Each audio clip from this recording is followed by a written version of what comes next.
My dear brothers and sisters and my brothers in the episcopate, I bring you greetings first from Pope Francis. He knows that I am here today, and I asked him whether it was proper to celebrate his anniversary, the anniversary of his visit to Bangladesh, by my coming. He looked at me and said, well, what can I do? Go to Bangladesh and bring my greetings to them. So again, as I stand before you as well as with the Apostolic Nuncio, we bring greetings from Pope Francis, who has fond memories of his visit here to Bangladesh. And I also bring greetings from the more than 100 members of the Caritas International Confederation. And some of the member organizations are represented in our gathering today. And I would like to thank again Caritas Bangladesh for the wonderful work that you have been doing these past years. And yesterday I had a glimpse of that in the Cox's Bazar camp. Knowing that Caritas Bangladesh is one of the smallest in terms of the size, etc., but it is not small in its capacity to dream and its capacity to respond to immense challenges brought about by natural and human-made disasters. So congratulations to Caritas Bangladesh, and congratulations also to our collaborators and the other members of the great Caritas family called Caritas Internationalis. You know, my dear brothers and sisters, I was elected president of Caritas International in absentia. I was not present 3 years ago. I told the governing bodies this morning about that, and I was told, you see, it is dangerous if you miss meetings, for they will elect you when you are absent, so please attend meetings. But my response is, how could I attend when I was not a delegate of Caritas Philippines? No. So my presence there would have been an anomalous presence. So but I knew that my name had been presented. I begged the Holy Father, please remove my name.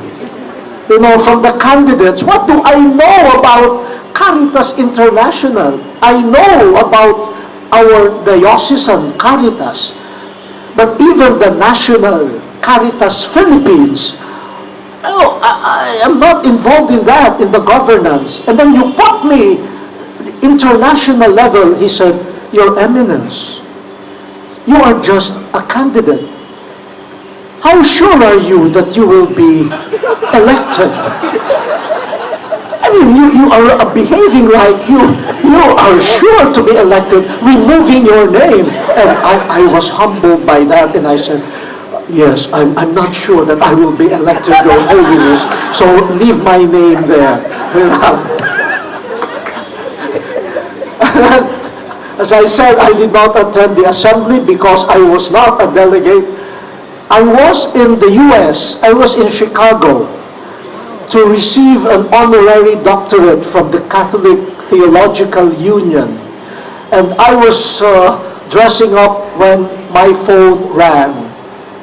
It was the delegate of the Philippines, Archbishop Tirona. He said, hey, you are the new president of Caritas International. I said, really? He said, yes, because to be elected president, you need, what, I don't know the number, let's say 97 votes. He said, and you just reached 97. Oh, it's 98 now. Oh, now it's 99. So you are the president now. I said, you know, I'm really ignorant about these things. Please help me. You've been in Caritas and you've been attending the international assemblies. Please help me. So don't worry, I will help you. And he says, oh, by the way, could you please pay for this phone call? No, I charge it to you. Yeah. And then came the call from Michelle Roy, the Secretary General. Were some of you present in that assembly, 2015? Who were Benedict was there, Bishop Gervas, no? And he telephoned to me and said, Cardinal, you have been elected president. And I want you to say a few words to the assembly. And I did not know that he had already hooked the phone to the microphone. There I said, Michelle, hello, and I heard the clapping. I said, oh my. The first words that they heard from the president, hello. Not edifying at all. But I say, I have nothing to hide. I have nothing to pretend to be able to do. I came to Caritas more as a student. I want to learn by journeying with the Confederation, journeying with the people that we serve, the poor, the suffering. And I was very happy when the campaign that was chosen was share the journey with migrants, with refugees, with people forced to move. We always say that migration is a right. We can choose where to live. But it is also the right of people to choose to stay. But circumstances and situations force many people to move. Now, I'm not saying that I was forced to be president of Caritas. But I have taken the journey, and I'm very happy to say I've never felt a single moment when I was alone in the journey. I think that's the strength of the Caritas Confederation. You will never walk alone. And Caritas Bangladesh, you will not walk alone. No. You have many brothers and sisters. You have the great family of Caritas. And as St. Paul says, no, we are one body. And one part affects the others. And all the other parts, no, will be honored by the honor of one part. And this is the whole spirituality of Caritas International. And as though that was not enough, that was May. No? So I was in Chicago, they said, according to the statutes of Caritas International, the newly elected president must preside immediately. I said, how can I preside? I'm in Chicago. So they said, fly to Rome tomorrow. I flew to Rome and presided at the election of the vice president, Sean Callahan, and all the Secretary General, not knowing what I was doing.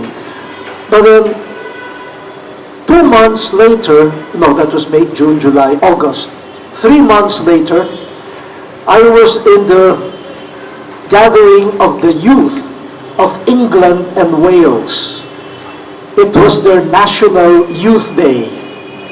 So, the World Youth Day followed by a National Youth Day. So Cardinal Nichols invited me, and I shared with the youth. That evening, as we were going to the dining room, my phone, I sensed that there was a message, an SMS.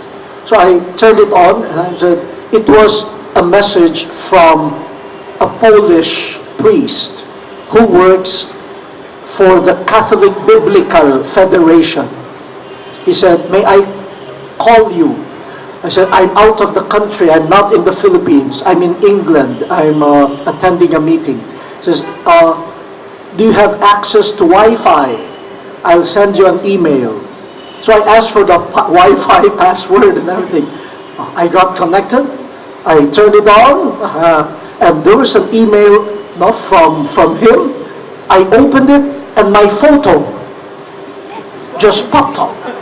And said, the new president of the Catholic Biblical Federation, they just had an election and I was absent again. I said, my, 2 worldwide confederations. And I was not a delegate of the Philippines also to the Biblical Federation. And I am not a professional Bible scholar. I dabble in it once in a while, but I'm not a professional scholar. So the same year, so I moved from one confederation to another, trying to build bridges among the members. But I thank God, in spite of the work, the responsibility, I see a close connection between the Word of God and the service of charity. They really must come together. Yeah. So when I visited the refugee camps in Lebanon, I asked if I could meet with the Biblical Association of Lebanon on the same day. And I met them. And I asked them to produce Lectio Divina Bible reflection guides for the Caritas volunteers and workers. What does the Bible say about migration? What does the Bible say about guiding refugees? And what are the biblical, who are the biblical images that could provide hope for the weary, the tired? So I bring them together. You need to eat. It's close to 1 o'clock, I suppose. Yeah. So let me close by saying only one message here. Caritas responds to the pressing needs of people. Some are dramatic, like climactic change or refugee problems. But some are dramatic, but not anymore seen as dramatic because they happen daily. Cyclones come periodically. But the cyclone of poverty, rejection, abuse, it's a real cyclone. But it happens daily that it does not anymore hit us. But Caritas, inspired by the Word of God, needs also to address that. But if we address that, there is a danger that we would get really not only physically, mentally, and emotionally tired, but we might lose hope. Hope in humanity. I have seen some Caritas workers becoming cynical, becoming bitter, becoming cranky. Say, good morning, good morning.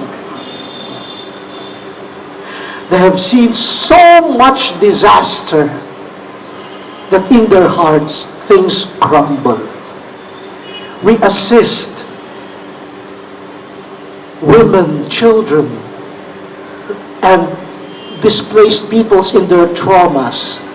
But then I ask myself, who takes care of the Caritas volunteers and workers who are also traumatized by what they see, by what they hear. And so I am appealing to you, please take care of each other.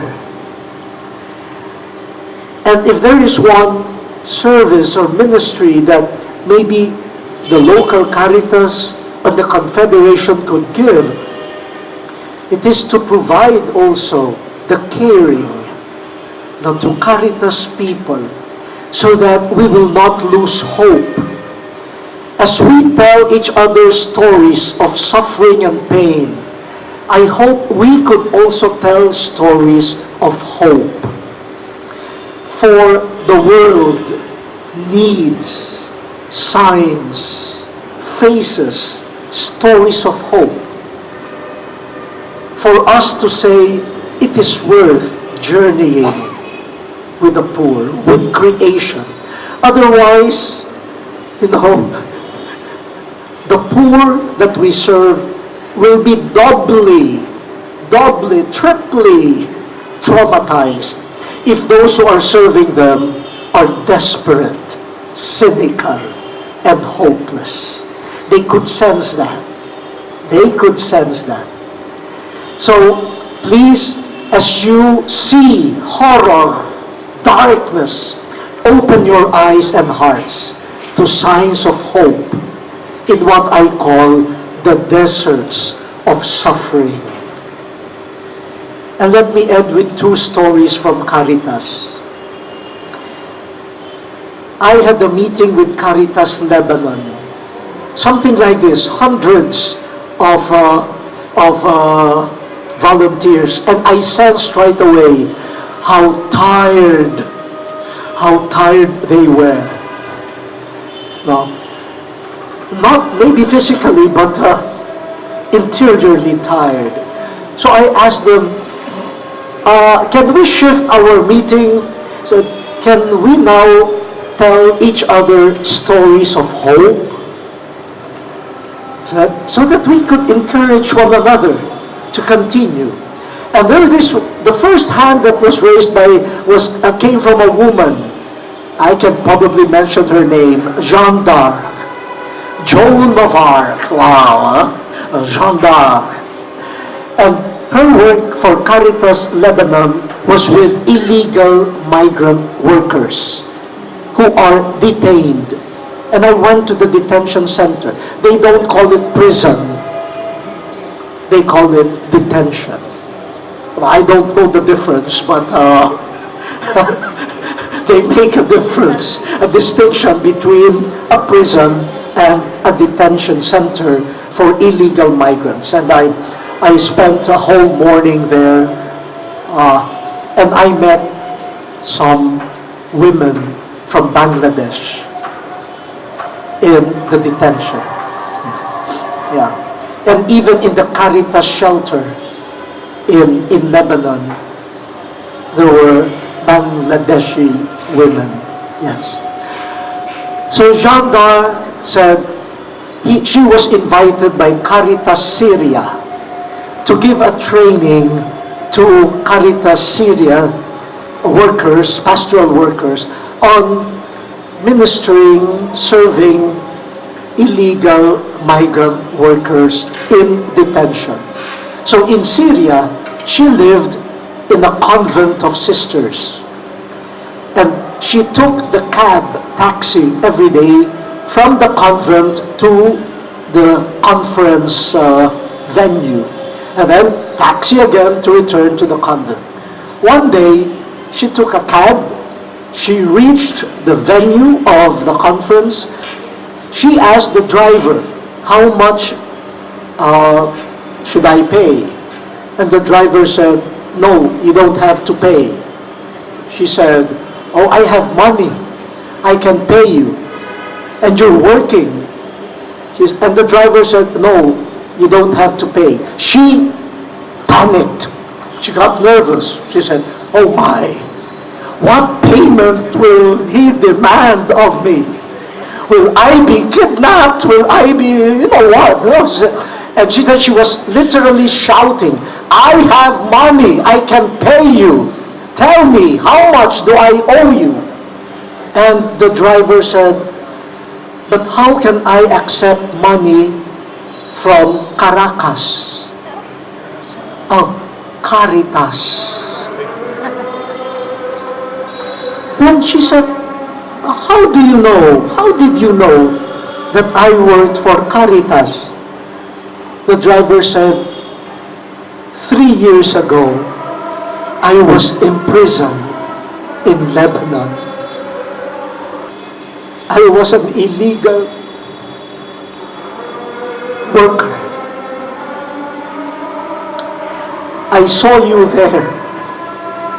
I saw you there in the detention. The day before I was released from prison, I had a terrible headache and I asked for medicine, but the guards refused to give me. At that moment you passed by and you gave me medicine. And I slept like a baby. But I was not able to thank you. So now I want to say thank you. For 3 years, the face of Jeanne d'Arc was implanted in the mind, the heart of that Syrian illegal worker. And by some stroke of God's grace and providence, He made their paths cross again in Syria. And Jeanne d'Arc said, I will continue working. I will continue serving.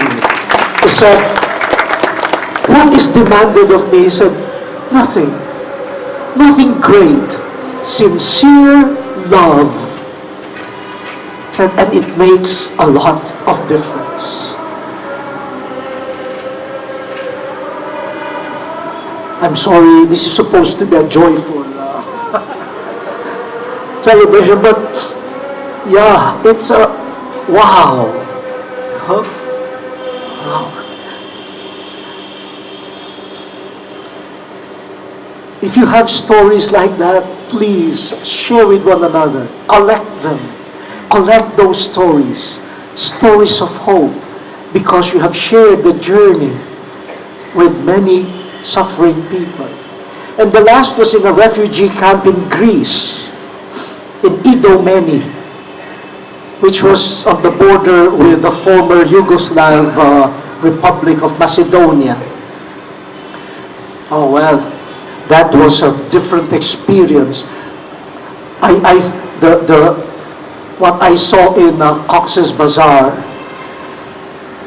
is heaven compared to what I saw in Idomeni. Maybe last year when the displaced people were still coming in, maybe the situation was different, but you have done a wonderful job, and even the UN and the government of Bangladesh, really beautiful.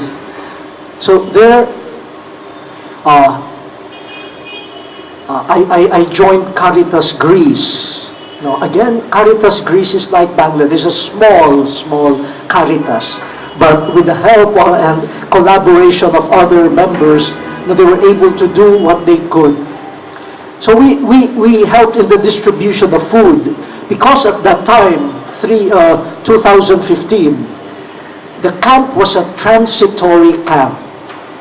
After eating, drinking, and medical attention, they could wash their clothes, they could take a bath, etc., and then wait for the signal. If they could walk again, cross to Macedonia, and then to other parts of Europe. So the border was still open at that time. Now it's closed. And the Caritas people said, "Oh, Your Eminence, you're lucky. You came on a slow day." Said, "You call this slow?" Because 1,000 people came every hour. and they called it slow. I said, how does it look when it is, sometimes 17,000 an hour. Imagine, how do you get overwhelmed? Huh? And then when there was a pause, a lull in the work, I went around, interviewed people, and I talked with the woman who was supervising the camp and the distribution of goods. And I learned that she was the vice mayor of that town. Have to look for other things to add on to your work. I was joking, but she turned serious and she said, my ancestors were refugees too.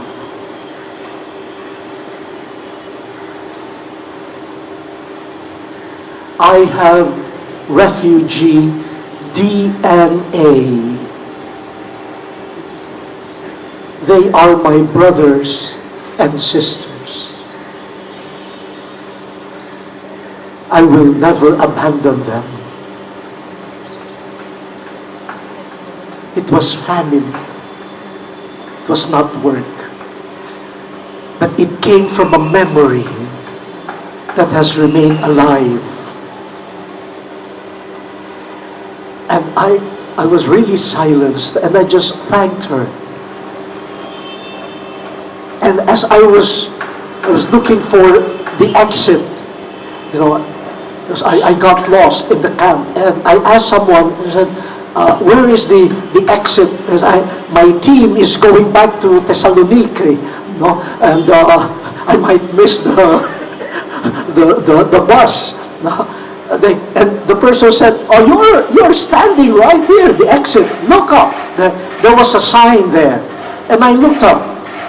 And for the first time, I thanked my professor in biblical Greek. Because we were in Greece, so everything was in Greek. So I looked up and I said, how could I have missed this? The sign says, Ex Odos. The way out.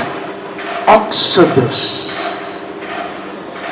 Ex Odos. Exodus. The biblical book. The book of Exodus. I took my phone out of my pocket and sent a message to Michel Roy, the Secretary General of Caritas International. I said, you won't believe this, Michel. I'm standing beneath a sign that says Exodus. Then he replied,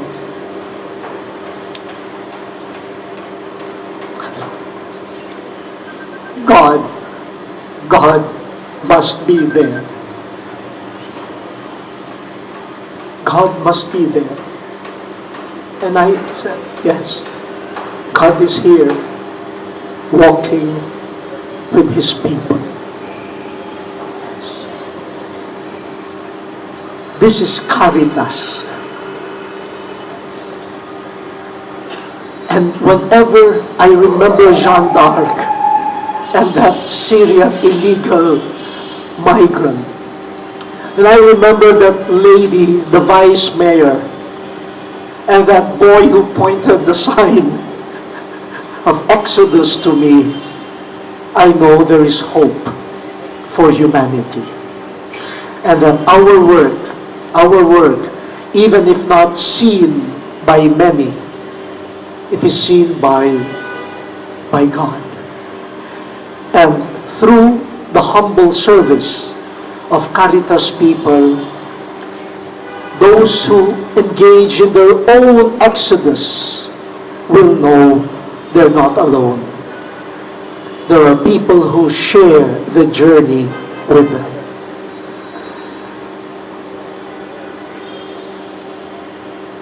I think that's enough. I've talked too much already, But once again, thank you for this opportunity to be with you. Thank you for the wonderful work and mission of Caritas Bangladesh and of the Confederation. And I beg you, please continue your service and continue doing it with not only love, but with a lot of hope. The world needs people of hope. Thank you very much. Thank you.